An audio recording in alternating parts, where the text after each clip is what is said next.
Listen, I got one already in my ear. Whatever it is. How about you, Jay? Would you get one? I will. No, I won't get one. Who here would get one? You would? I have one. You have a chip? How did that happen? 1984, October 20th. Who put it in there? Very unusual being. Interesting. And I knew it was happening, and I'm still to this day trying to find a copy of it. Oh, anyway. Yeah. So. Do we have a portable mic out here, Tom? But I think you were talking about another chip. Yes, we're talking about the other kinds of chips. George, let me tell you one other thing that I'm fearful of, and it's frightening to see, and that is there's a mutation going on, as I said before. Even if the fascist pro-Nazi powers that are now gripped America by the throat and is destroying the republic, even if that could be taken away, I'm afraid it's too late, because the mentality of the fascist Nazi Goose-step SS Gestapo mentality is now inculcated into the people who have authority. You have people at the airport who've never had a job in their life.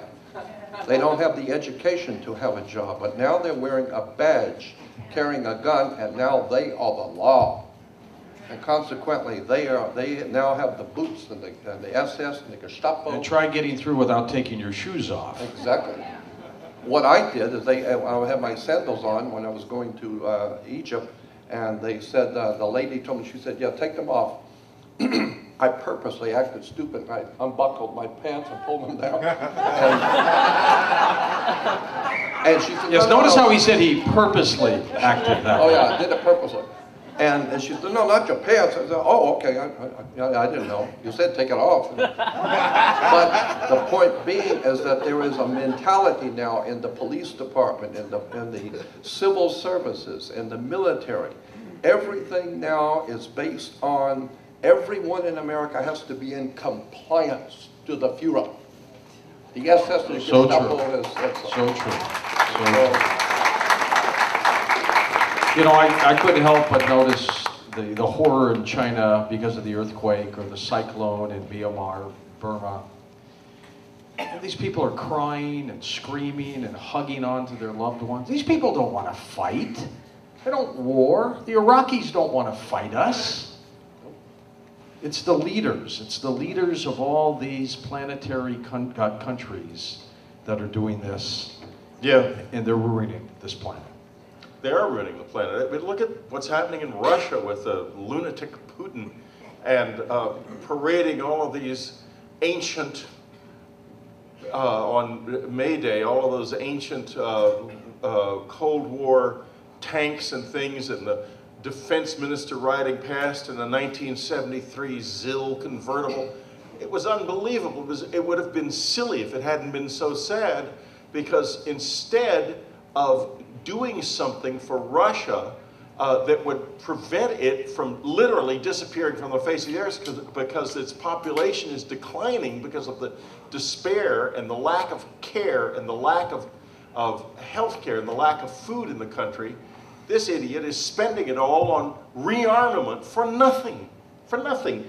It is, and we have in this, you know, when I was a boy, my father was an oil man in Texas, and he was a very strangely and interestingly connected man, connected in ways that I've never fully understood. But when, long before the Bush family was known in any way publicly, George Bush, the father, was making a bit of a splash in the oil business in Texas. And my dad just detested him. And they had a couple of, they probably met with him in business in one way or another at times, I don't know. And he mentioned him a couple of times as a Nazi who had been unable to make it in Connecticut after the war because they wouldn't do any business with him. And he'd had to come down to Texas, to South Texas, where there were still a lot of sympathizers among the Texas Germans, which I am. I'm not a Nazi sympathizer, but I'm certainly a Texas German. And he was just said, you know, this fella has come down here and he's a real poison. And then Dad long since passed away, and I saw this man magically come out of nowhere and become President of the United States, and I began to do a little research, and I discovered why my father despised him so much, and that was because his father, Prescott Bush, had owned a bank called the Union Bank. And this bank had been instrumental in doing something that my father worked against in Army intelligence during the war, which was to send gold to the Nazis during the conflict after Pearl Harbor, after we were at war with Nazi Germany. And I believe in April of 1942, the United States Congress censured Prescott Bush for trading with the enemy and seized his assets for the duration of the war. And you hear nothing. It's as if it didn't happen. But it's a historical fact. It's absolutely true. And so, George, what you say, and Jordan, what you say is this thing didn't die. No. Nazism just became camouflage. You know, something is going to happen this summer. Yes, exactly. Is that Jim Marrs is publishing a new book, and he won't say a word about it, even to me. And we're good friends, and I would presume that all of his other friends in the room, if you've ever met Jim, you're his good friend. If you know how he is as a person, he's an extraordinary man. The book's called The Fourth Reich, and it's about what happened to us and who captured us. We got to get uncaptured, folks, and hopefully we will soon. So.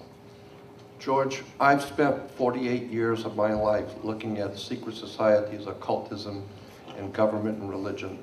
And I think it's appropriate for me to say what I'm going to say. I'd like to tell you what my findings and what I feel is the bottom line on what's going on in this country and around the world.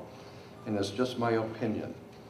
But based on all the years that I've been looking at this and traveling around the world and talking to people and being in the company of strange, interesting, and powerful people and listening to them, what's going on in our world, and especially in our country today, is not new. First of all, you have to go back to the beginning of the Roman Empire and watch and understand how Rome developed, and the terms and the ideas and the concepts of trust law, and how the whole country was put into a trust, and it was each individual person was a member of that trust. He was a security for the body social. It was kind of like social security, and consequently, when each individual was a member of the trust, and then when the Roman Empire began to fall, the family, the Pisos family, is called P-I-C-O-S, Pisos family, were the banking family behind the Roman Empire. They're like the Rothschilds of England or Rockefellers of America.